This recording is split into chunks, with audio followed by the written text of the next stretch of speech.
ان میں سے ایک بات یہ، اس وقت ہماری ساری قوم جن چند پریشانیوں کو خود پیدا کر کے خود جھیل رہی ہے، انہی میں سے ایک ٹریفک سسٹم ہے۔ ٹریفک ان کنٹرول سسٹم کے نتیجے میں سارے انسان پریشان، ہر انسان جو ہے وہ گالیاں دے رہا ہے دوسروں کو اور خود بھی وہی کرتا رہتا ہے۔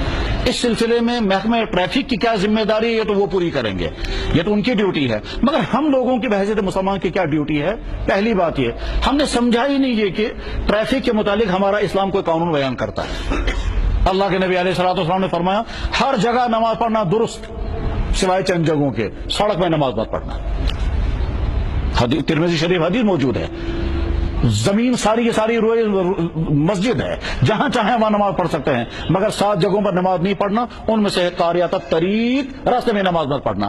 جو نبی راستے میں نماز پڑھنے کی اجازت نہ دے، وہ نبی راستے میں ریڑھی لگانے کی، راستے میں گاڑیاں کھڑی کرنے کی، راستے میں بیٹھنے کی، راستے میں جلسہ کرنے کی، راستوں میں فنکشن منانے کی کیسے اجازت دے سکتا ہے؟ تو ہمیں ذہن میں بھی نہیں ہم کو غیر شرعی کام کر رہے ہیں۔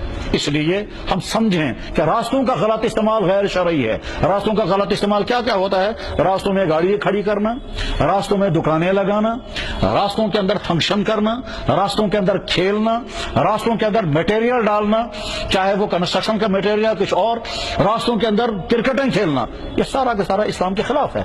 اسلام یہ کہتا ہے کہ اللہ کے نبی علیہ السلام نے فرمایا ایاکم والجلوس فی الطرقات، خبردار راستوں میں مت بیٹھنا۔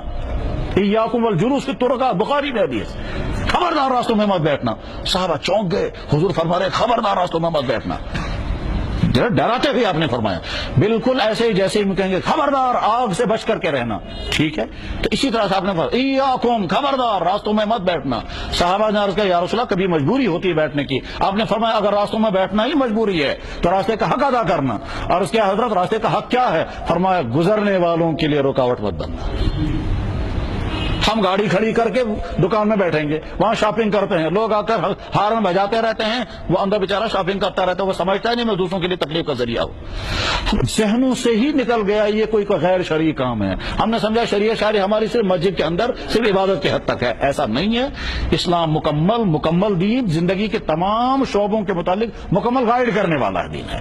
تو اس لیے ہم راستوں کے غلط استعمال سے بچیں گے، اور جو آدمی جس طرح سے راستے کا غلط استعمال کر رہا ہے وہ سمجھے کہ میں گناہ کر رہا ہوں، مجھے چاہیے کہ اس سے اپنے آپ کی اصلاح کروں، چاہے گاڑیوں والے چلا رہے ہوں، چاہے جنرل ٹرانسپورٹ والے چلا رہے ہوں۔ جنرل ٹرانسپورٹ کے لیے اصول یہ ہے اڈے سے چل کر اڈے پر پہنچو، راستے میں کہیں مت رکو۔ اب یہ جو میٹاڈور والا ہر 10 قدم کے بعد رکتا ہے، پھر سواریاں لیتا اور اتارتا ہے، اور اس کے نتیجے میں چلنے والوں کو جو تکلیف ہوتی ہے اور ٹریفک جام جو ہوتا ہے، وہ سمجھتا ہے نہیں کہ میں گناہ کر رہا ہوں۔ اسی طرح سے ریڈی والے جو ہیں وہ سڑکوں پر ریڈی لگائیں گے، ٹھیک ہے جناب اسی بے روزگار ہے اس کو گسو، یہ اپنی جگہ صحیح ہے، آپ بے روزگار ہیں، آپ کے پاس دکان نہیں ہے، آپ مجبور ہیں ریڈیاں لگانے کے لیے، مگر اس کے معنی یہ نہیں کہ آپ ریڈی وہاں لگائیں جہاں لوگوں کو چلنے میں دقت ہو۔ کتابوں میں تو یہاں تک لکھا ہے جو گاڑیوں کے لیے راستے ہیں ان میں پیدل مت چلنا، اور جو پیدل چلنے کے لیے راستے ہیں ان میں گاڑیاں مت چلانا، اور جو بیٹھنے کی جگہ ہیں وہاں گاڑیاں کھڑی مت کرنا۔ کتابیں یہاں تک لکھا ہوا۔ بہرحال اپنے ٹریفک سسٹم کو درست کرنے کے لیے جو عوامی